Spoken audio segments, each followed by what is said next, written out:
Today on Quest, Linguist Juliane Bilotta.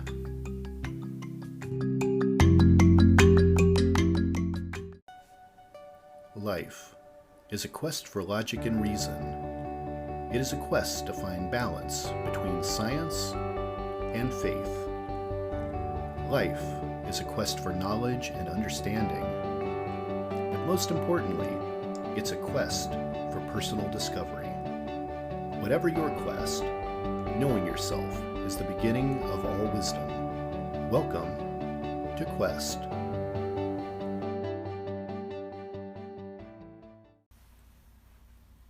Hello everyone, I'm your host, Todd Fischer, and this is Quest. For those of you that might be new listeners, let me tell you a little about me. I'm the founder of Metacortex and the author of the best-selling book, Metacortex, The Grand Design. I'm a philosopher, a theorist, a metaphysicist. I'm a perpetual pupil of theology, and I'm an expert in comparative religious study. I've also extensively researched the mind-body connection, anatomy, and physiology. I documented over 300 case studies while researching my book, all from a scientific perspective, with cases that ranged from near-death and out-of-body experiences to possession to past life experiences, as well as the metaphysical, the paranormal, and other unexplained cases of a spiritual nature. This podcast will bring you some of those astonishing stories, and in some cases by the people that actually lived them. From time to time, I'll be talking about important, perhaps even controversial issues from both spiritual and scientific points of view. The world we live in is ever-changing, and there's often a conflict between spirituality and science. And I wanted to bring you this podcast to balance that equation. It will show you how we know what we know. And there's still so much we don't know. For me, curiosity is part of what makes us human. It's the joy of discovery. It's what drives us. It's our quest.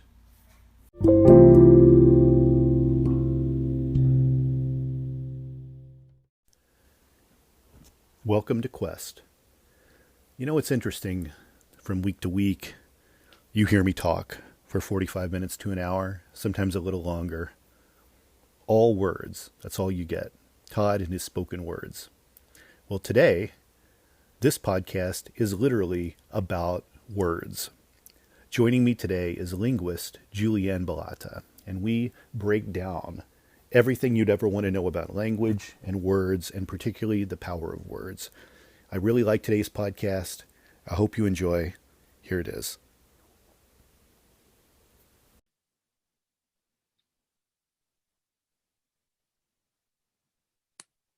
Hi, Juliane. Welcome to the Quest podcast. Hi, thank you for having me. So I'm excited for today's interview.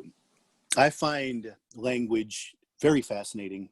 And I always, in my youth, excelled in foreign languages. And when I found you on TikTok doing these cool little videos, I was like, this is a guest right here. I've got to reach out to Juliane and see if she'll come on and tell me everything I want to know about language and linguistics and all the variations of speak.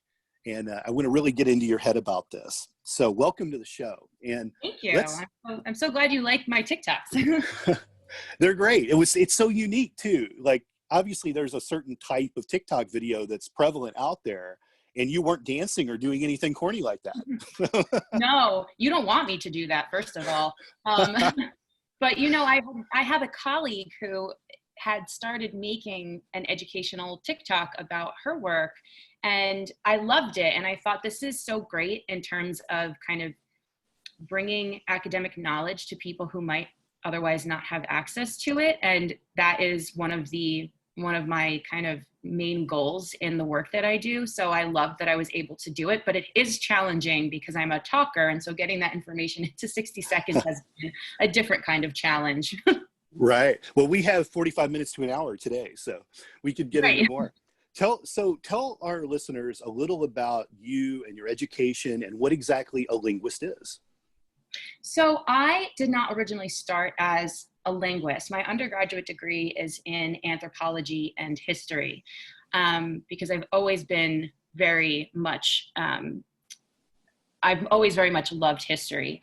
But once I graduated, I took 2 years off. And one of the things that I did was travel to London as the liaison for a study abroad program with my college. And while I was there, I started learning Arabic just for fun, because at the time, my partner was learning Arabic in the military.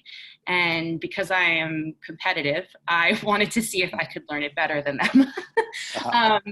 So once I started doing that, I started making connections between the area I was living in London, and language. And I started making connections to education in general.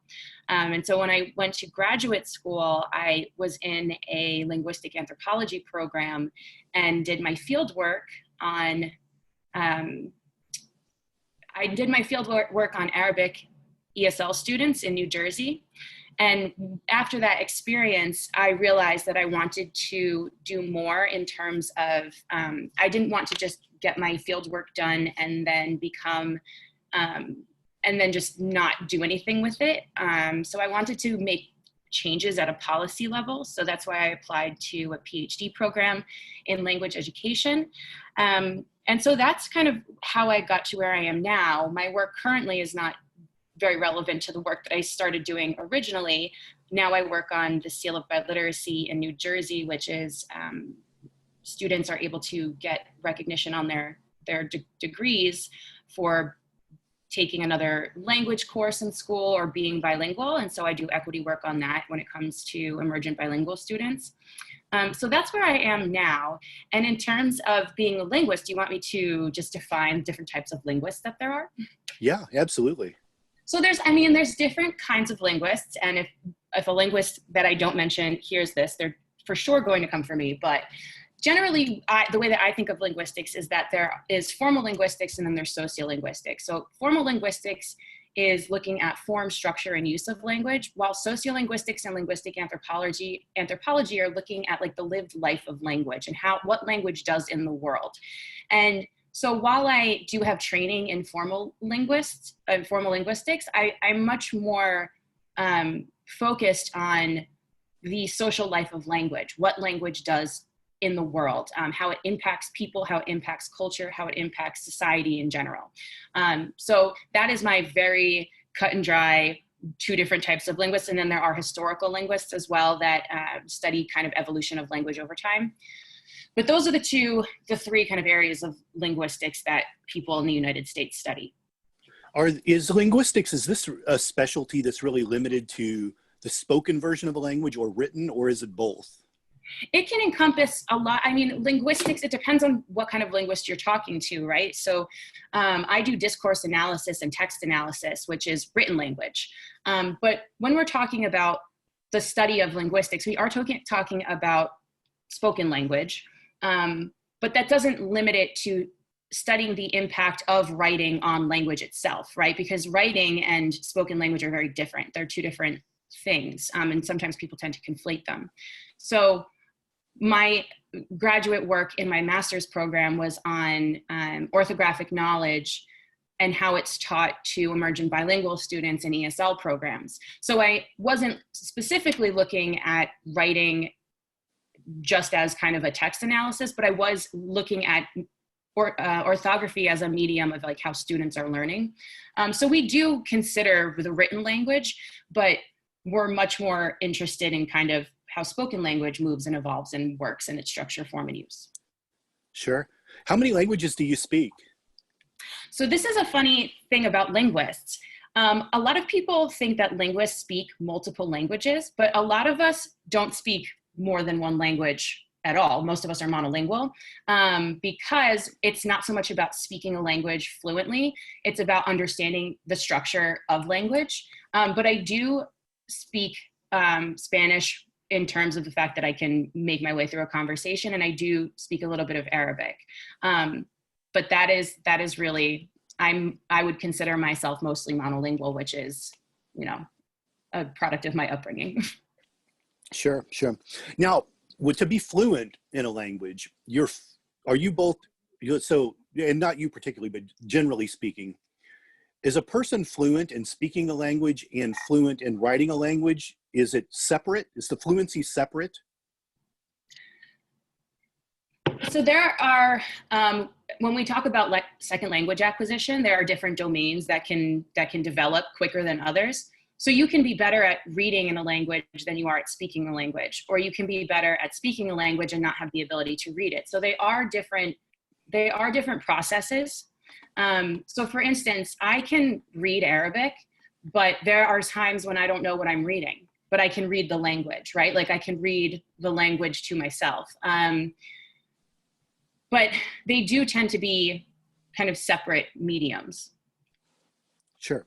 But fluency, if you're asking, I'm sorry, you were asking about fluency. In terms of fluency is a complicated definition, right? Because if we're talking about functional fluency is if you're able to speak to people and get around and go about your daily business and ask questions and have a conversation and people can understand you and you can understand them.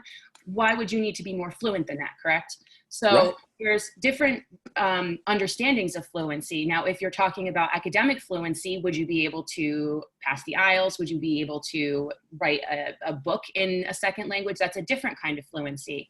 So even the idea of what is fluent is a little bit complicated when we're talking about second language acquisition. That's interesting.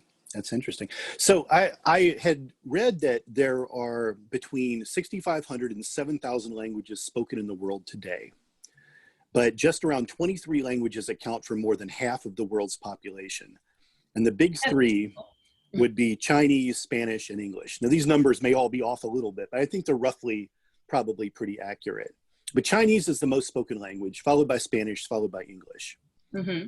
So I'm curious, so how does a language go dead? And what would you say the last language was to go dead? In terms of how languages die, it has to do a lot with native speakers, right? So if you lose native speakers because of globalization or oftentimes oppression, if people aren't allowed to speak their language, if they're not teaching it in schools to children, languages die because there fails to be any native speakers of that language. And also languages like Latin, right, is considered not a functional language, right? People aren't speaking it day to day. It's not an oral language that we really use anymore, but people still read in it, right? So it can become just a medium it can become a language of just writing. As far as the last dead language, I'm actually not sure. I will use my statement that you use in academia when you give presentations. I'll have to look into that. Well, I wondered if Latin was maybe the last major language, although it's probably a smaller, like a tribal language that's gone more than anything. But that is probably more accurate, simply because we do have a problem of languages flattening and more people losing their native languages. So, and then you can have language revitalization.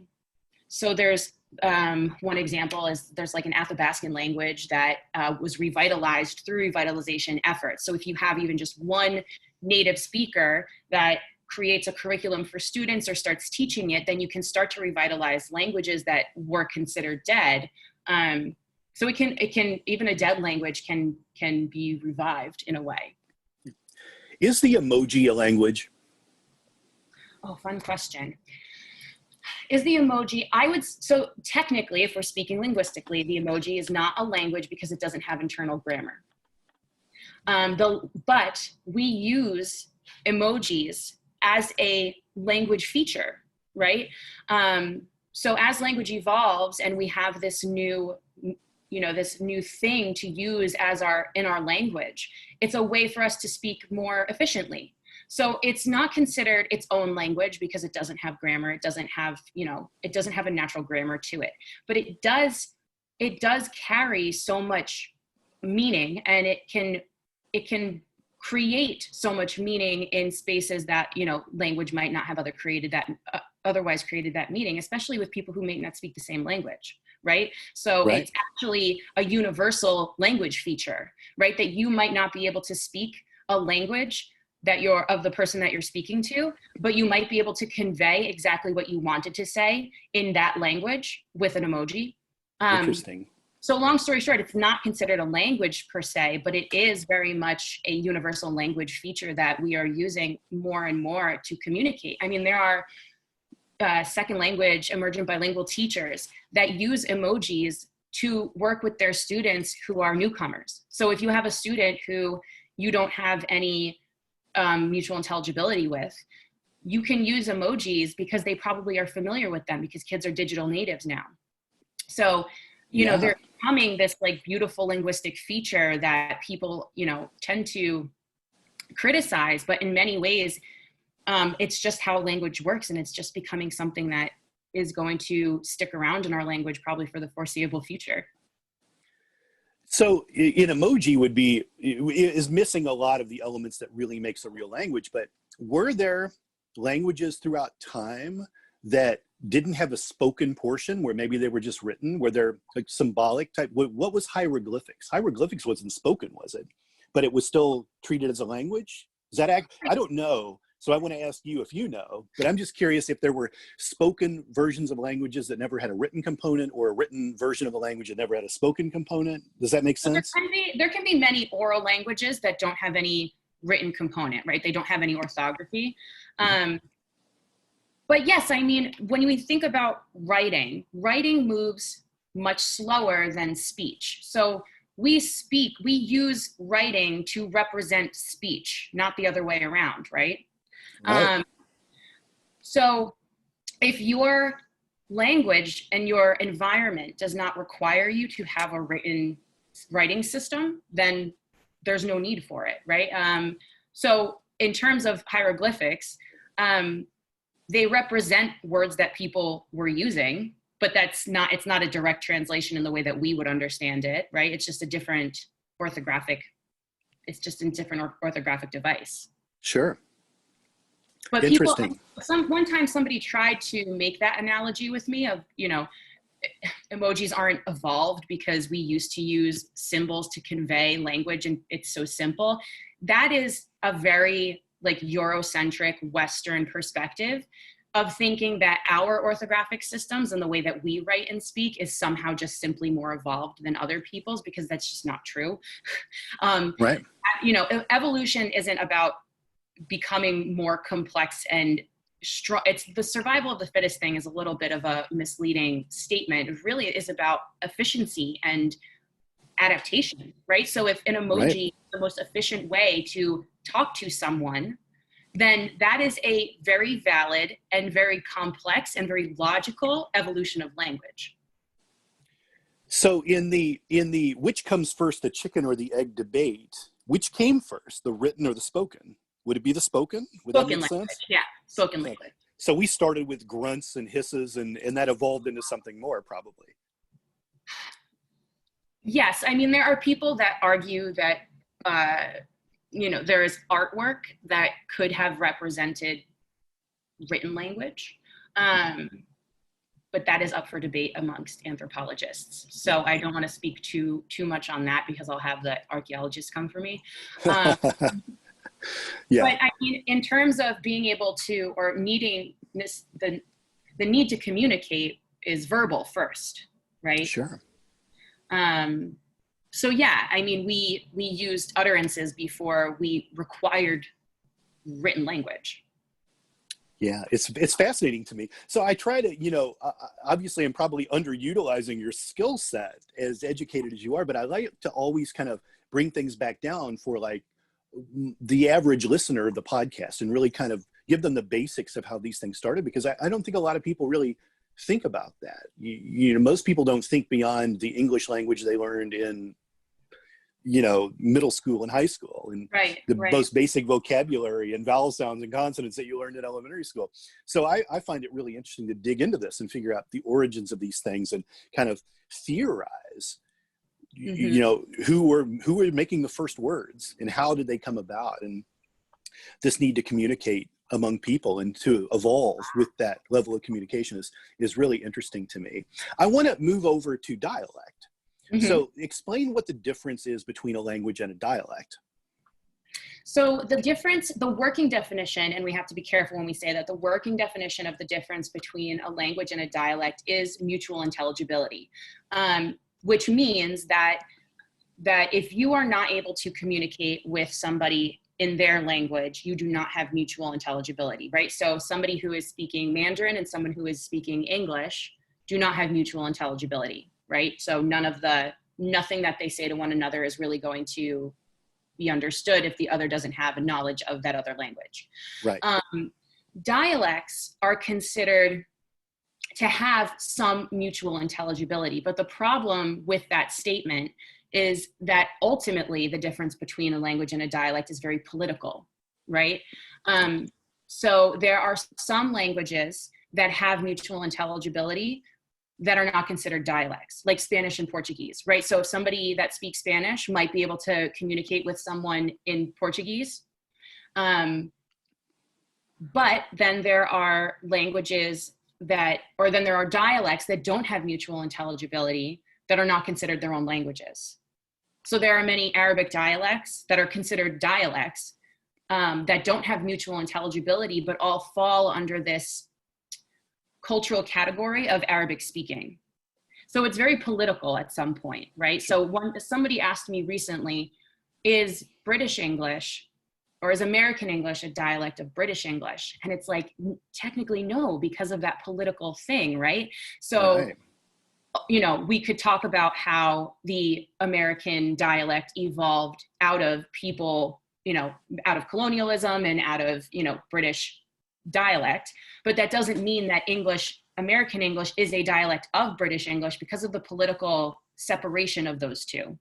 So it's very complex. And then accents are completely different in that people often conflate dialects and accents, and accent really only has to do with pronunciation, right? So, so if I'm from the Northeast, so like the way that my grandmother talked, she said, "Whatta, walk the dog," right?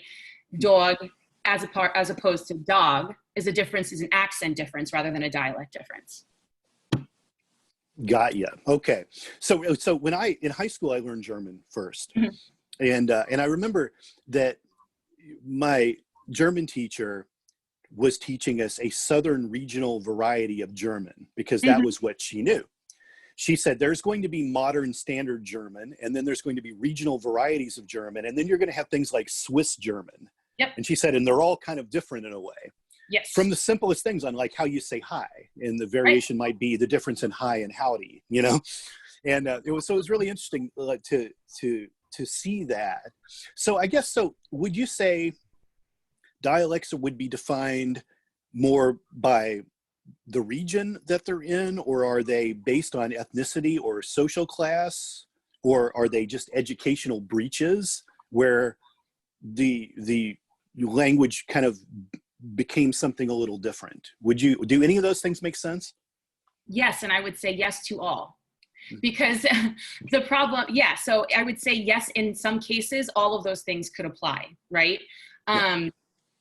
So it can depend on how people want to separate by education, right? So in the United States, we learn something called Standard American English in schools, right? As this separate dialect, although that's like a very abstract concept. It's very racialized in many ways. It's like a whole different conversation, but that is what we learn as the standard, right? But then you have regional dialects that only differ by, I don't know, a few words that someone is using. So it depends on the context of the language and dialect that you're talking about, how it's perceived and how it's interpreted as either a dialect or a language. There's a really famous quote that his name is Max Weinreich, said, a language is a dialect with an army and a navy, to kind of emphasize this idea of it being very political, right? And so a language is it's a dialect that, has a bit more complexity in terms of what it considers its boundaries. Right.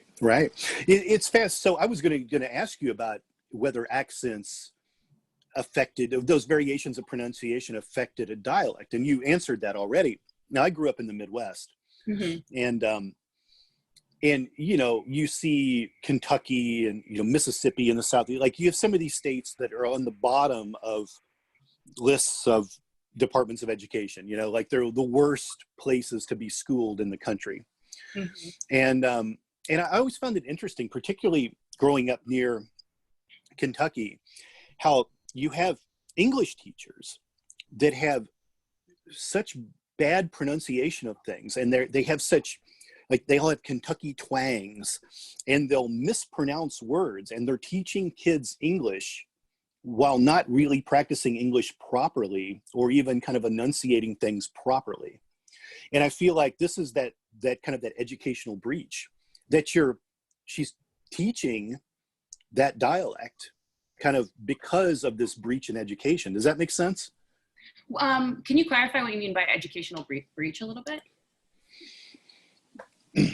That the teacher is subpar.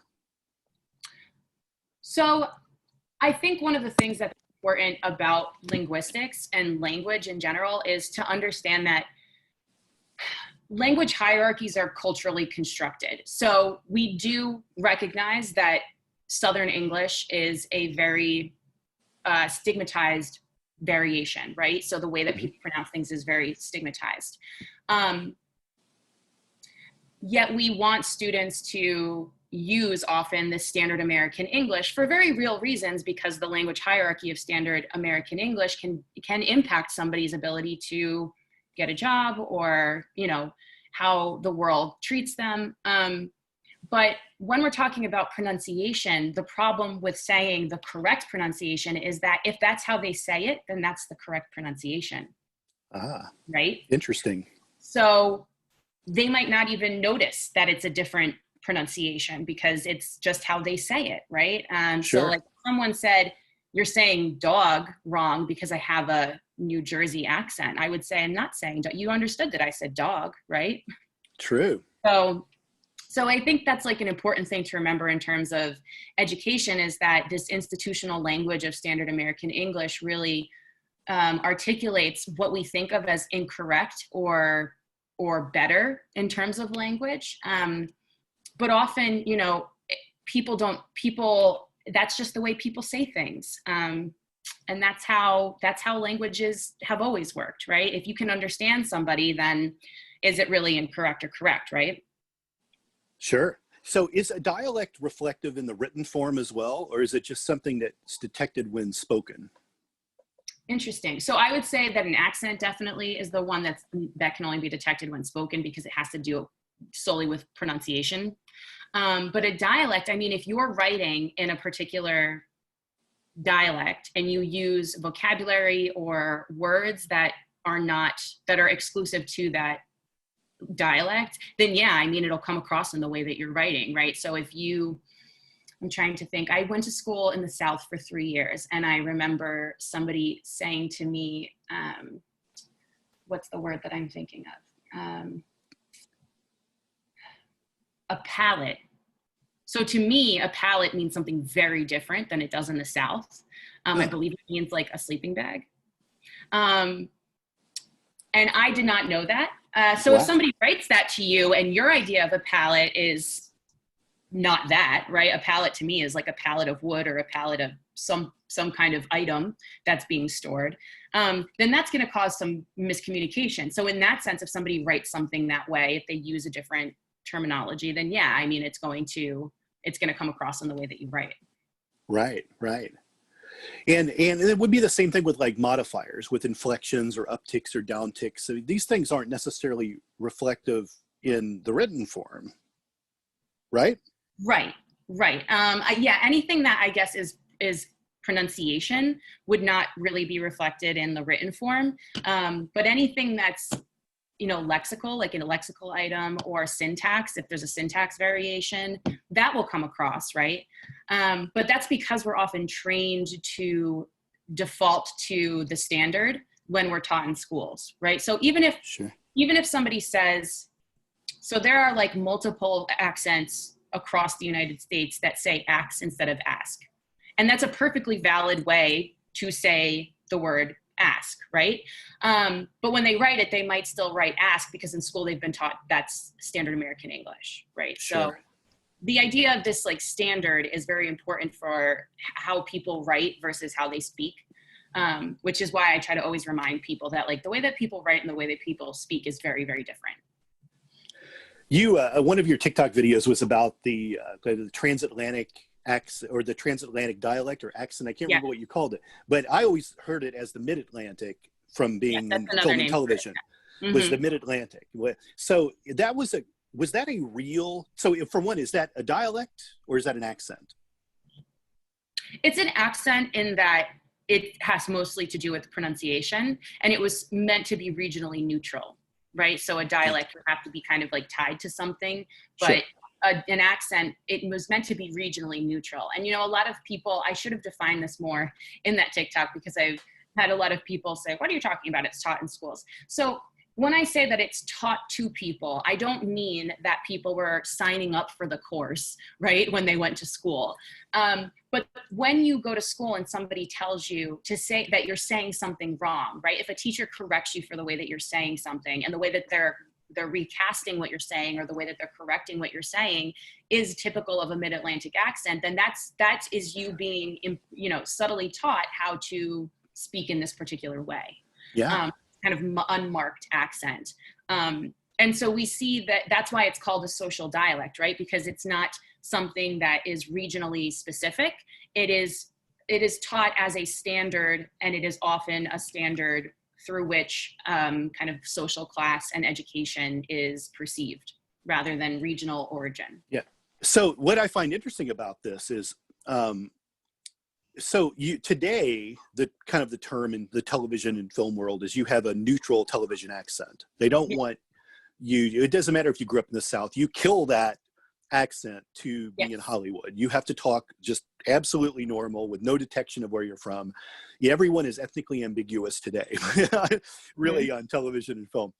But I wasn't sure if this Mid-Atlantic accent was actually real, that it was really something that was developing, or whether it was something that was created for entertainment, since that was such a common method for actors to deliver in, especially in early film. You don't hear that much now. But it fell out of favor because people recognized that it was very specific for a certain group, right? And so it kind of just fell out of favor after a while. But this idea, I mean, it is real in the sense that it was genuinely spoken by people in order to kind of make a regionally neutral speech pattern. Yeah. But it is not something that, and, you know, I say this gently because many people are, you know, claim that they grew up speaking transatlantic, which is, I believe that, but you also probably were socialized to speak that way, right? By people around you who were also speaking this way. It is not something that we consider a regional accent of the United States. So this neutral accent, so if you think of like BBC English also, these like neutral accents are created so that you can't identify somebody's origin, somebody's social class. And that is why while it's not real, it is very real in the sense that when somebody hears it, it achieves its goal of being neutral, right? Right. Great. I was very curious about that. It was one of my favorite TikTok videos when you addressed that, and I wanted to definitely bring it up. And another one that I'm going to go into now that seems rather controversial is that 30 million word gap. Yes. So is this a real thing? Was this a real study? So is this a real thing? And explain it to people. And is there a difference really in the lower and the middle class student in terms of what they're getting? So the 30 million word gap was based on this study that was done. And the results of it are controversial today because the sampling that they did was not efficient. The entire study people critique itself. But it was based on this idea that children that enter school from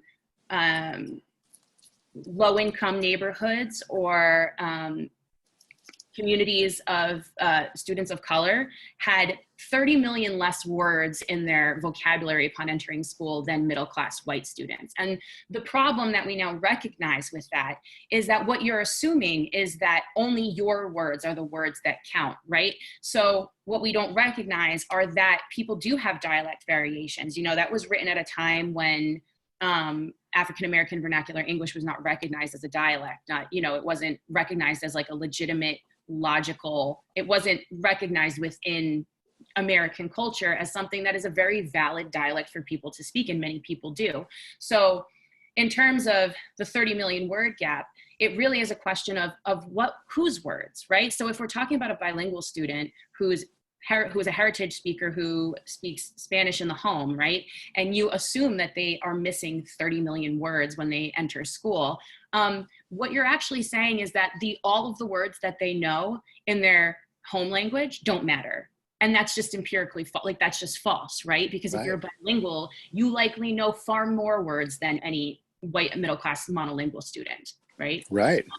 So now, that study has been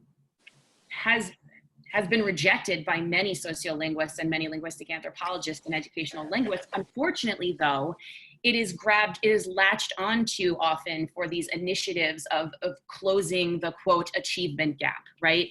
And assuming that the fix to that is to introduce students to standard American English and white people speech, right? And that's, it's simply just the wrong way to think about how kids learn and acquire language, because what we really find is that children acquire about the same amount of language regardless of their community, of their race, ethnicity, or home language. Right. Because you would think a lot of that would have to do with a curriculum that a school system was teaching, and also the amount of time that a student would have to study or to research or to read more. And a lot would, be the assignments.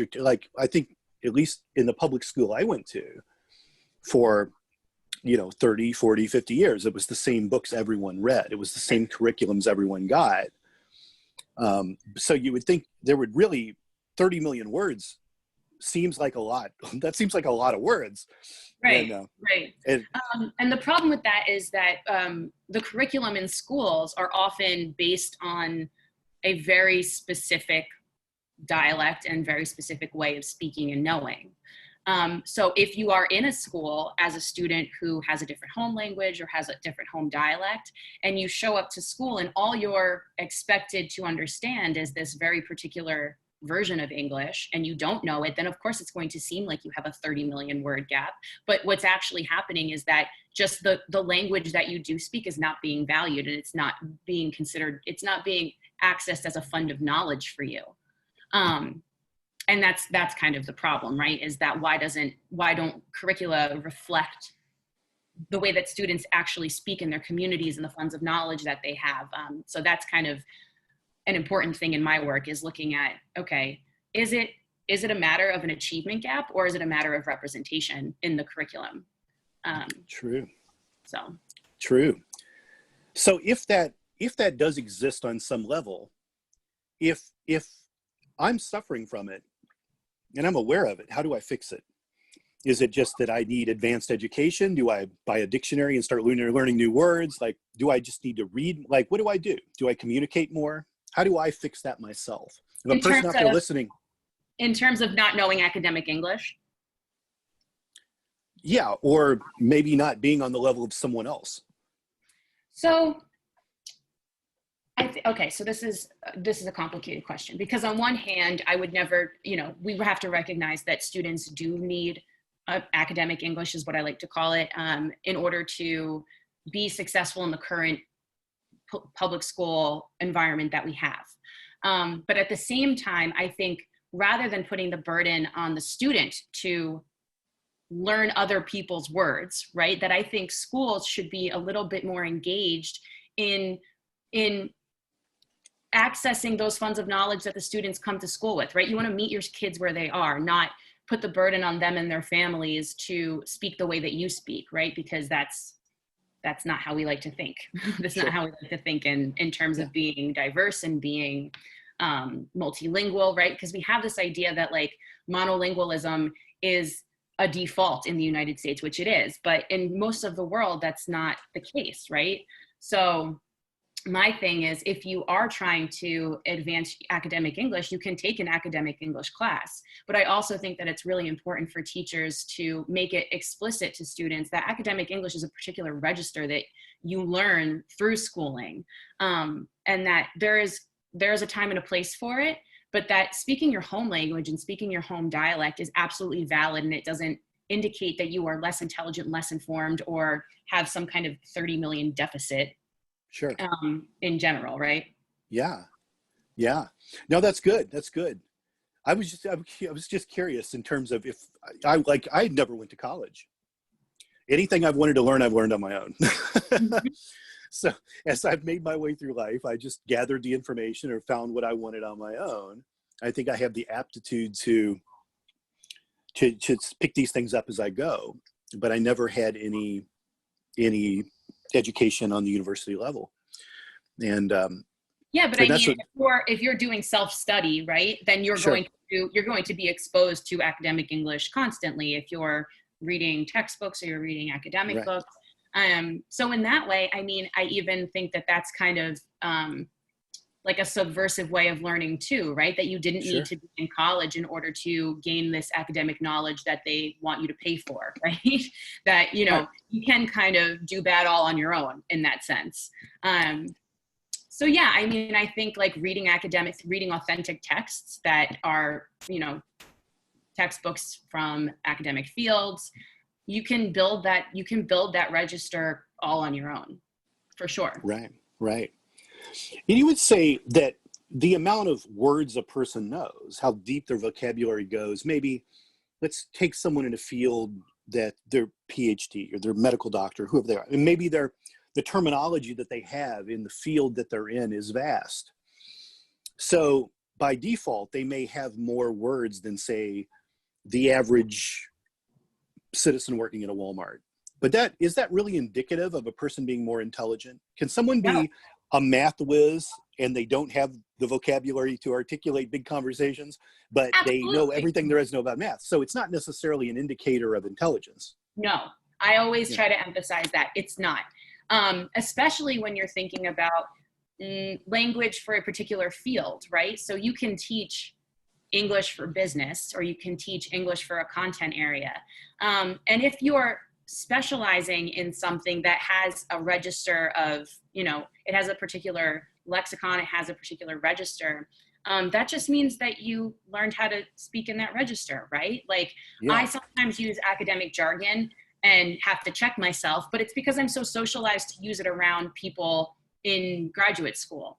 But then there are things that I say to people in graduate school because, like, I'm a first-gen kid from a working-class town in Toms River, New Jersey. So there are some things that I say to academics and they balk at it. They're like, what did you just say? So, you know, no, intelligence is not indicated as, you know, the way that you speak is often not indicative of your intelligence level. It has to do with your language socialization and what kind of language you are around, right? And what kind of language you need to survive and exist in the world.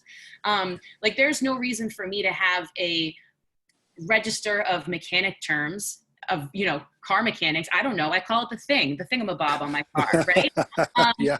Right. So, but that doesn't mean that, but somebody who's a mechanic is often, you know, might not be perceived as having the same level of education as somebody who's in a PhD. But if I looked at a car, I wouldn't know what I was looking at in the first place. Right. So I like to kind of destabilize that understanding of like, well, you speak big words, so you must be really smart. It's like, it's not that. It's what are you using that language for? What do you need in order to be successful in your particular field or your particular environment in the world? So you used a big word though. You said thingamabob. So I'm not even sure if that's a real word. Is that just slang or is that actually a real word? I don't know. I think that's from a Disney movie, Little Mermaid. You want thingamabobs? I've got plenty. So that's a Disney term. But if I looked at a car, I wouldn't know. I mean, I know windshield, I know windshield wiper, seatbelt, and seat. That's about it. Yeah. That's about I it. use flugelbinder. But you know, I don't know. That might be a real word too. But I say that's the flugelbinder over there needs to be fixed. That's a good. Is that a regional Indiana thing? I don't know where it came from. It's just something that goes like, I remember using it when I was little, you know. It was I don't know where I got it from. It might be regional. I like it. You know, language is so infinitely creative that, you know, we can make up a word that means semantically, you know, might not mean much, but it means a lot because it indicates I don't actually know what that thing is called. That's true. So, you know, I want to move into something that I think is really fascinating with language and where these words are so important. And I want to get into kind of the power of words. Mm-hmm. One of the reasons I wanted to have you on the show is I actually think that you have one of the most important jobs in the world. So I'm going to inflate your ego a little bit here. Oh, geez, Louise. Okay. Because really, you're in a kind of a position where, and create probably isn't the proper word here, but you maybe create and analyze kind of the code that programs a human being. Because it seems that without words, without language, we would just really be grunting monkeys. So what we've done is somehow humans have been able to become programmed with words. Words become sentences, sentences become language, we communicate, we all evolve, we become technologically advanced, and we are in the world where we're at now, probably simply because of this level of communication. And with you being a linguist, you're you're almost like a computer programmer in a way. You're kind of coding things. You're coding the stuff we have to function as kind of high functioning humans. Does this make sense what I'm saying? Yeah, I mean, people have, I would definitely say that being a linguist doesn't pay as well as being a computer programmer, but sure, I'll rock on with that analogy. Yeah, I mean, so people compare it to that quite often. Yes. So I find this really interesting because we are somehow programmed to understand language. I'm not exactly sure how all that works. I grew up learning words, from the first ones that my parents taught me to the first ones they taught me in kindergarten, and learning the alphabet and moving on from there. And then every year, first, second, third, fourth, fifth grade, vocabulary lists, weekly vocabulary list, learning to pronounce words. Somehow the words become sentences. And without even realizing it, all of a sudden you're able to communicate with the kids around you. It's fascinating to me how this works. And what's even more interesting than that, and what I really want to get into here, is how a word can trigger an emotional response. Mm-hmm. Because that's more than just learning the word. Like, right. Sure, I learned to say the word love in third grade. I didn't have an emotional response connected to it, though. Right. And the interesting thing about words is that you can be cut down and insulted by words. People have committed suicide. People have committed suicide because of words, you know? Yes. And you can also be inspired, and you can feel loved. And this, I want you to comment on this power that words have. I mean, to me, words are everything, right? It's everything. Words create the world around us, right? So there's a theory of something called speech act theory, which is different than a regular utterance of kind of just stating a thought or a fact.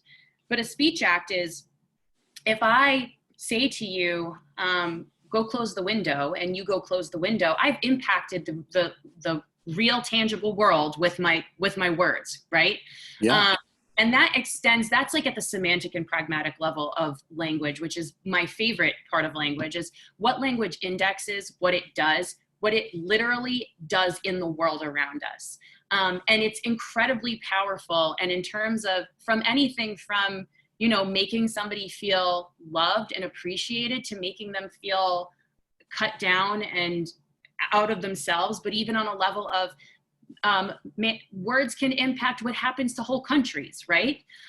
What happens to how people are perceived and how we come to understand the world around us beyond even how we feel internally. That all of that is words. And so they're never neutral. Language and words are never, ever, ever neutral. Nothing about language is neutral. Now, language is arbitrary. That is true. And that's this idea of, you can have a sign, a signifier, and a signified, that's a Saussure's idea of the sign, signifier, and signified, where you have the word for something, you have the actual object that it's indexing, and then you have the meaning of that thing, right? So understanding language is a relationship between those three things, right? So it's never just the sign, right? You can never just have the word in the abstract. Words are never neutral. And what I mean by that is when whatever your word is signifying has meaning that comes from your experience or what you've been taught or what you've been socialized to understand, right?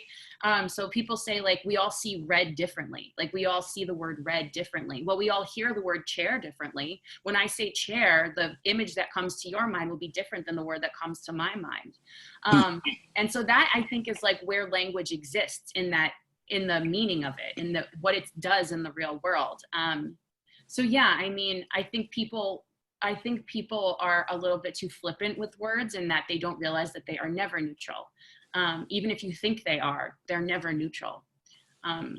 So yeah, I mean, that's everything that I care about in terms of language, is just understanding that everything you say, everything you do with words, they're never just words. So. Yeah. Yeah. So I want to maybe use two examples here, which I think are interesting. So a lot of times when you are creating a thought, so some of the stronger thoughts that you create, these thought constructs, the stronger ones are usually associated with an emotion that happened during the event. So that's not necessarily has to do exactly with words, because it might just have been a visual experience or an audible experience, or music or something else that triggers you. But what I find interesting is you're given the word love when you're young, and then you're giving a meaning to the word love and what it's supposed to be. And then you have to take that word love and you have to separate it into many different things, like the love you have for Harry Potter movies versus the love your parents have for you versus. And we only have one word for it, right? Yeah, which is a testament to like the English language, right? So that's like the secure work hypothesis, that language influences culture and culture influences language, right? Like we have 15 words. We have 15 words for sandwich, but we have one word for love. Right. And where I was going to go with this was and then there's that kind of the passionate love, right? So you grow up and you love watching Harry Potter movies. You get it. You get the definition, right? And then you know how your parents feel about you, how they love you versus how your friends are around you, and you make a distinction. But you grow up and you grow up and you grow up, and you're waiting for that other definition of love, which is the passionate love. And then somehow you recognize it. And I find that really interesting, that when you'll know it when you see it, really. And I think that's really kind of cool that programming exists on that level, and it was explained to you so early on, and you're just waiting for it, and it's so special. You know, that's why people will never forget the first time someone told them that they love them in a passionate way. And not in your parents kind of way. Yeah, I mean, I think that's like the most beautiful thing about language, is that it's like emancipatory in some ways, right? Like that once you know how to articulate a feeling or an emotion, you can convey that to the world around you, right? So a lot of times people say like, I didn't know the words to say this. Once you get that word, like you're so free to exist in the world around you in any capacity that you want to exist in. You have no barriers in that way. So when you know what love feels like and you have a word for it, you're like, oh man, that's it. And it becomes so crystallized in kind of your existence as a human, right? So that when you say, I love my parents, but I love my spouse, right? That you understand the semantic difference between those two things because of your experience of it in the world. Right. So yeah, I mean, language is so freeing in that way that, it's tied to memory and emotion and experience. And we have an infinite capacity to learn language, not learn language in terms of how to speak it. There's just this Noam Chomsky's theory of the infinite capacity to learn language is like a very human trait, that we as human beings have an infinite capacity. There is no like difference between, it's not a sign of intellect of being able to acquire the idea of language and words, right? Barring developmental problems with language or aphasias or things like that, we are all capable of infinite language if as human beings. And so once we start to access it, it's very freeing as a human, right? Because it's how we connect with other humans. That's how we connect with the world. Yeah. And also on the other end of the spectrum here, words can be weapons. Yes. For a long time, things like bullying were commonplace. No one really got in trouble for that. I was particularly bullied throughout school. I was a big nerd. I didn't particularly dress well. I didn't really have any sense of style. And my high school years were very difficult because I didn't actually fit in with any of the outcast groups. I wasn't with the band kids. I wasn't with the skateboarders. I had like two friends all through high school, but I knew where I wanted to go and what I wanted to be. And I just knew I needed to kind of weather the storm of bullying until I could fully be able to realize the vision of what I wanted to be in the world. And I succeeded in my goals in that regard. Right. So I kind of used it as fuel to push me forward. But a lot of people just want to check out from bullying. And this really comes, and it wasn't physical bullying, it was word bullying, you know? Right, and right, this was pre-internet, this was pre-social media, where now you can really be destroyed on social media on the biggest level. And for a long time, you weren't criminalized because of words. Should words be criminalized? If I beat someone up with my words so much that they kill themselves, am I a murderer for that? I think you are responsible. Mm-hmm. You are accountable for that, for sure. And I mean, I think that has been persecuted, especially in terms of like younger kids, because words, again, are not neutral. And you can't say, oh, it's just a word, they shouldn't have been, you know, you shouldn't have been hurt by it. That's not how language works. That's not how words work, because there is no such thing as not having intent with words.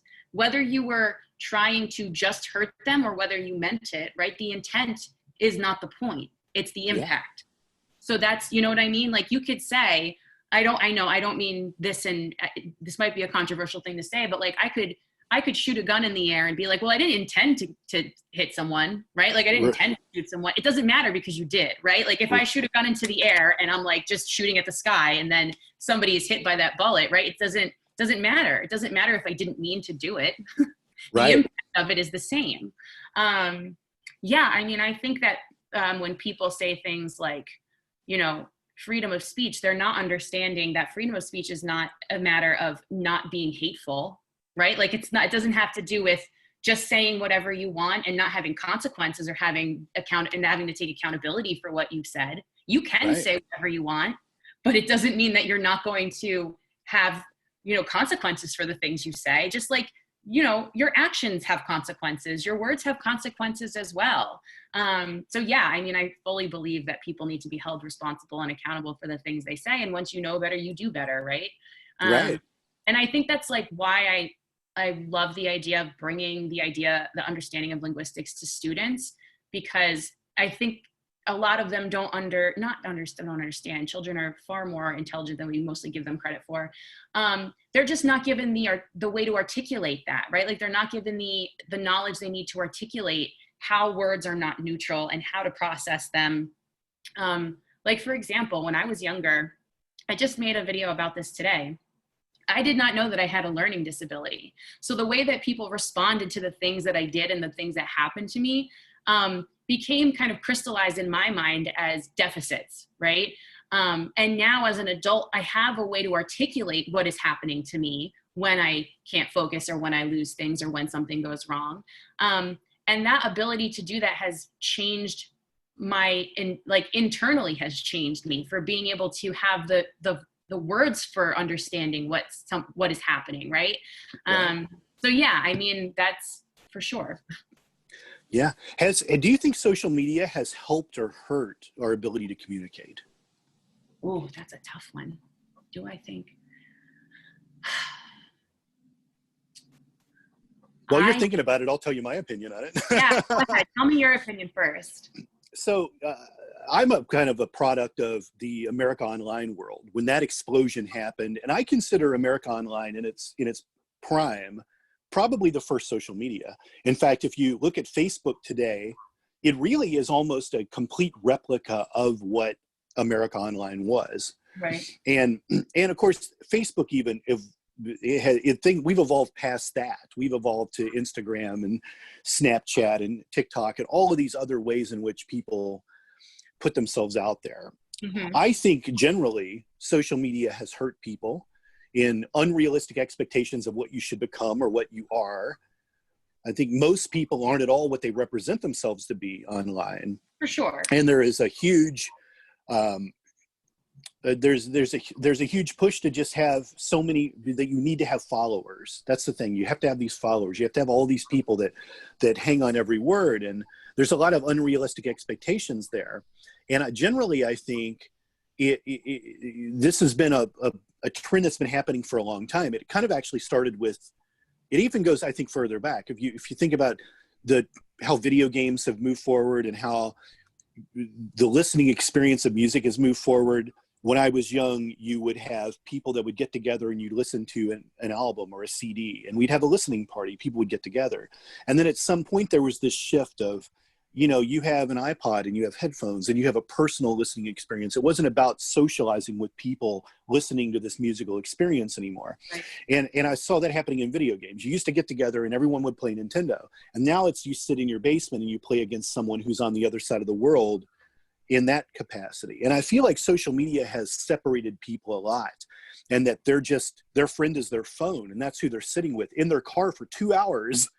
Right. Where they could have driven to meet their friend who they're texting. Like it's really crazy. And the only high point of social media I think we got was during the pandemic, when people were isolated. You didn't see as many people posturing for, here's a discount on something I'm offering to my people that follow me, or there were fewer bikini photos of people online. And then you started to see celebrities like wearing their emotions on their sleeve, talking about what it's like for them to be at home. And then you started having comedians would get on and they would broadcast live for everyone with no money involved. And then, Bono's on his front porch playing songs, and everyone's helping everyone.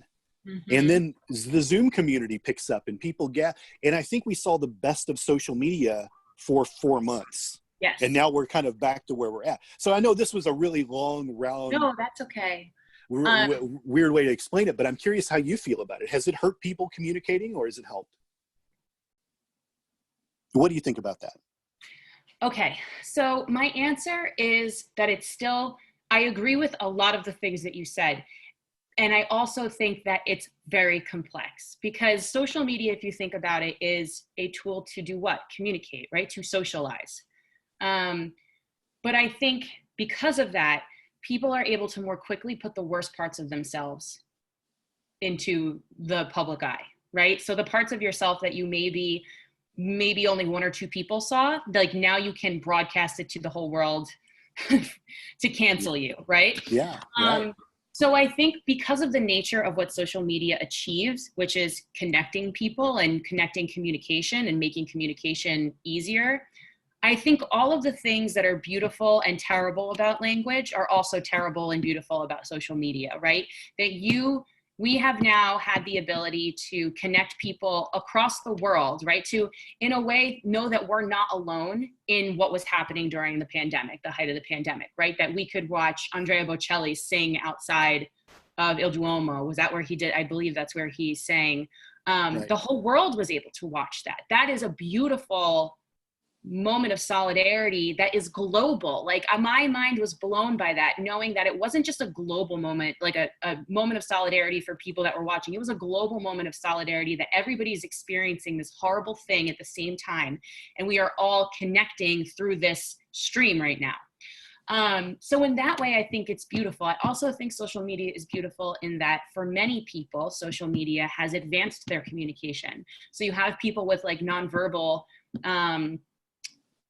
developmental issues, or people that are just nonverbal in general, that are quite verbal because of the use of the internet, because of the use of social media, that have been able to connect with humanity in a way that, speech may not have facilitated their ability to do.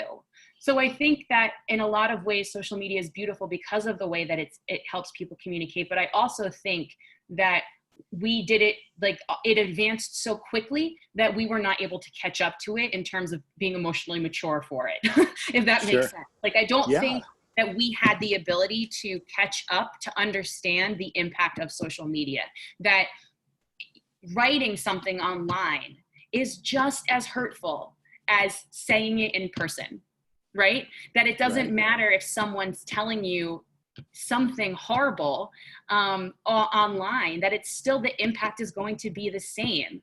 And I think people get bold because they think that that's not going to happen, right? People think that if I type it, right, if I don't have to look this person in the face and say this to them, that it's not going to impact them as much, because it doesn't impact me to say it because I'm safe.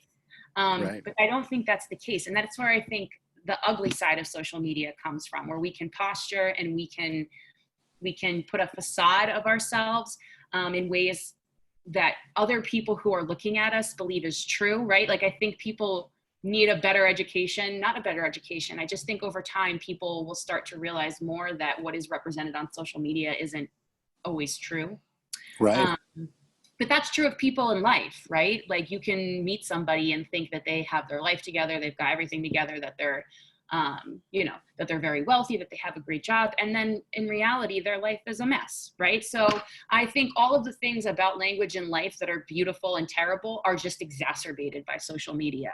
Right. And I do think that, like, some of it needs to be regulated, right? I do think that, like, if you are saying dangerous, violent things online, that in real life, if you were saying that, you would be prosecuted for that, you should be able to be prosecuted for it because of on social media, right? Right.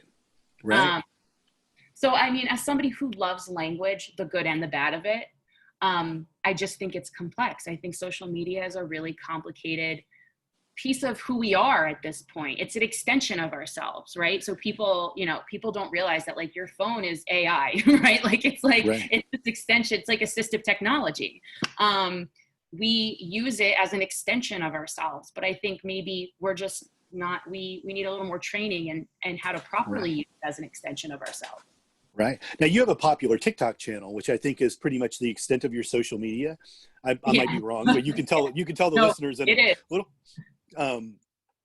So on your TikTok channel, sometimes it appears that maybe you're addressing a comment that was made.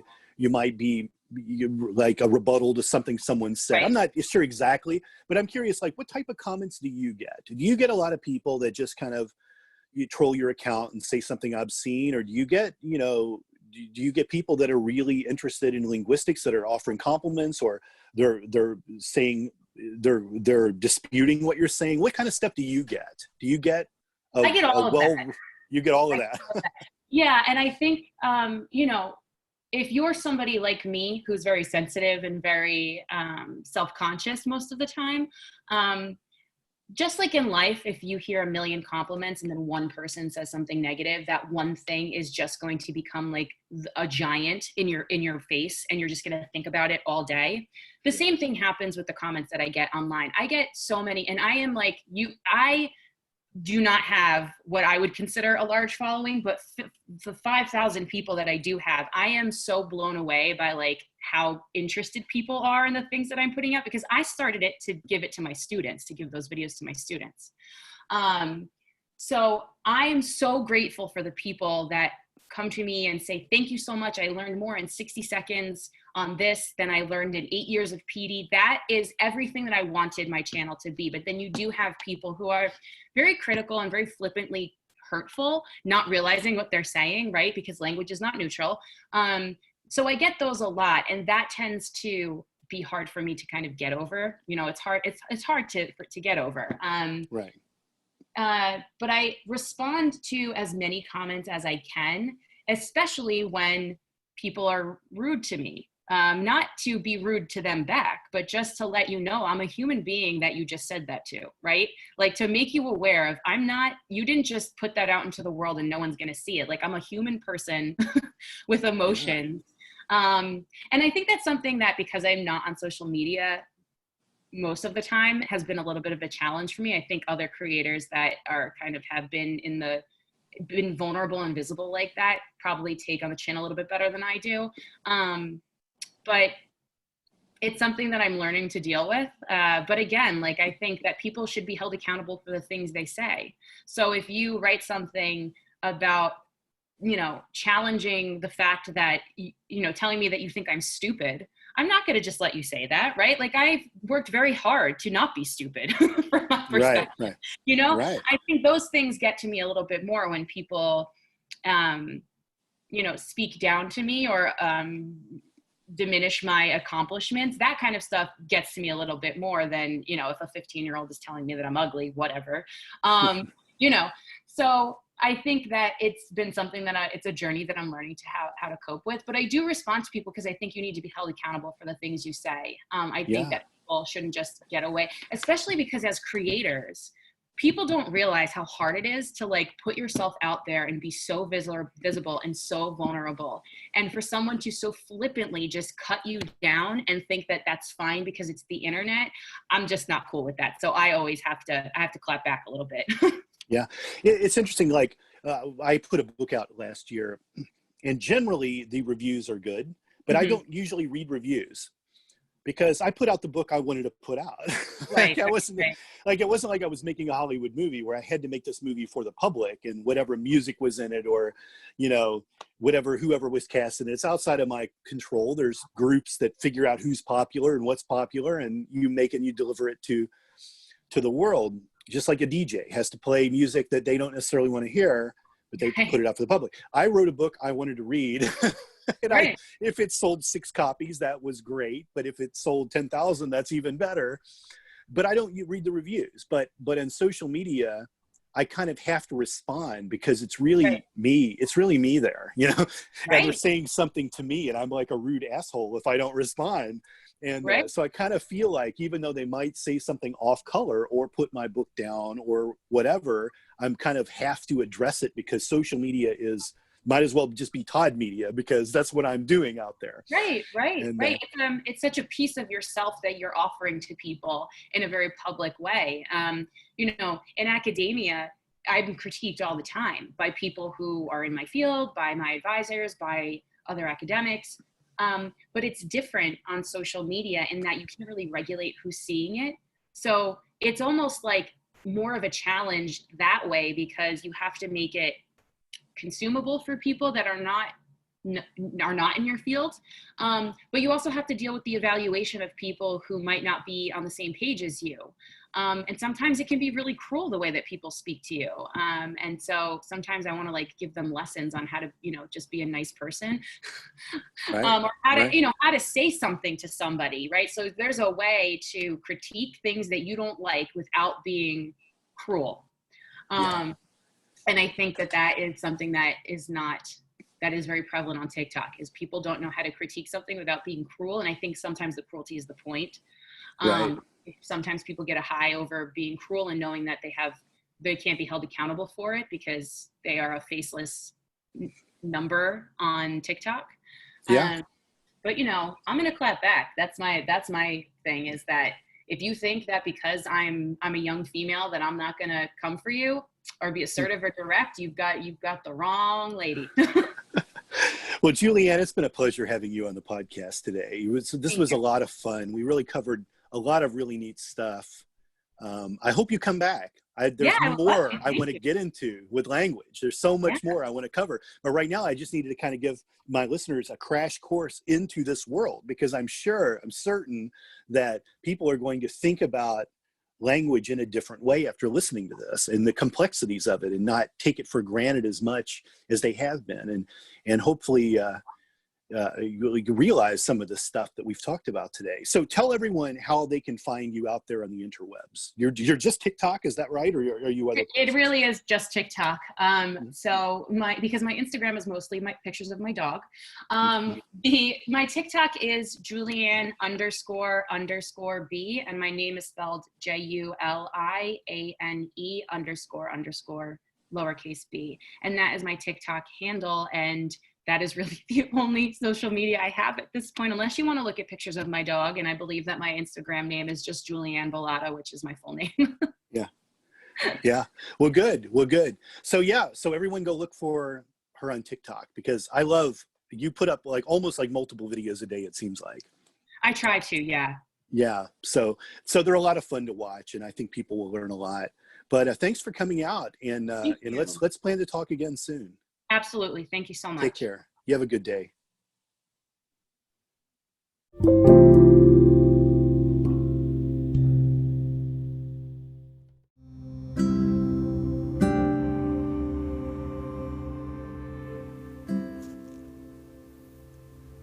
There you have it.